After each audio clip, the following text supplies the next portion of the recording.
I think most people think that marketing at its heart is, something sleazy where you're trying to manipulate someone into doing anything. But at its heart, if it's done really well, marketing is about empathy. And if you love what you're selling and you know it can help people and you know that it can change their lives, like you're going to do everything you can to get it out to them. And that's from a good place because intentions matter. And when you start to think of it from that perspective, what happens is everyone is going to connect with your message much better than in any other way. Your intentions matter. Why you're selling something and whether or not you actually believe it can help them. That's what's going to make all the difference. And if you take the short route and you do something dishonest, it's going to come back to bite you in the long term.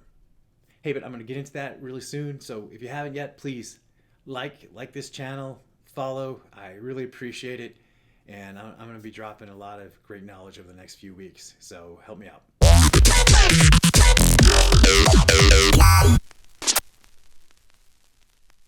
Years ago, I went to work for a tech startup in New York City, and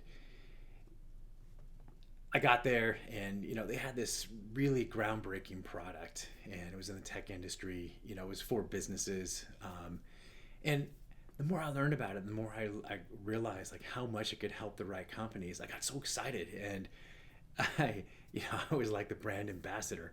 And after a couple of years, I was one of their top sales guys in the world, and what that experience taught me is that excitement and belief really matter in the sales process and definitely in the marketing process. But there was this line that I never wanted to cross. Like I never tried to sell it to a company that it wasn't a good fit because kind of the Jay Abraham thing where I'm thinking of them as my client, where they're under my protection. And I always had this like long view where I want to do business with everyone that I do business with and have them in my network for a lifetime, which means that I want them to think good about the transactions, about the deals that we do together and the work that we do together.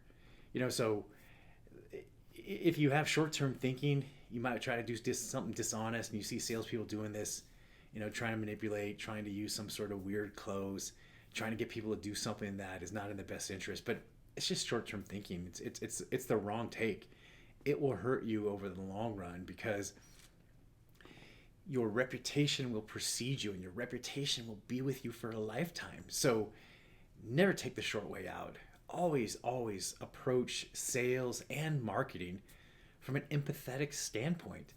And if you ever find yourself and you're working in a business, whether you're selling a product or in sales, and you don't find yourself believing, then it's time to get out. You got to find something different because belief matters, and your clients, even if you don't say anything overtly to them, they're going to figure it out. They're going to pick up on that energy.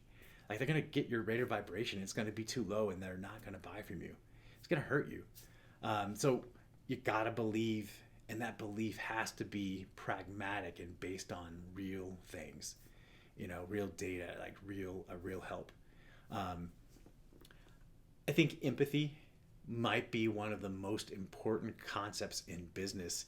And it's the exact opposite of how most people think business is and how they think sales is and how they think that marketing is that, what does empathy have to do with anything? Greed is good from the Wall Street thing. It's like, no, we're not trying to get something for nothing. What we're trying to do is we're trying to provide the highest value to the most people that we possibly can, because that's what entrepreneurs do. It's like entrepreneurs are trying to help the world. They're trying to solve the world's problems. And in order to solve problems, you have to think with empathy. You got to think from the perspective of your clients. Like there's nothing more important. And, every time I've seen a salesperson fail or a marketer who's just not able to, really put together hard-hitting campaigns, I think at the core of it, a lot of times belief had to do with it. They didn't believe in the product or the service. They just didn't, they weren't truly on board. They weren't deep into it.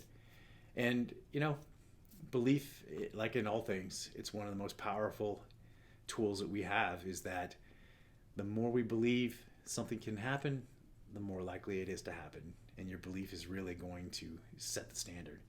All right, until next time, this is Tony, and this is Marketing for Humans.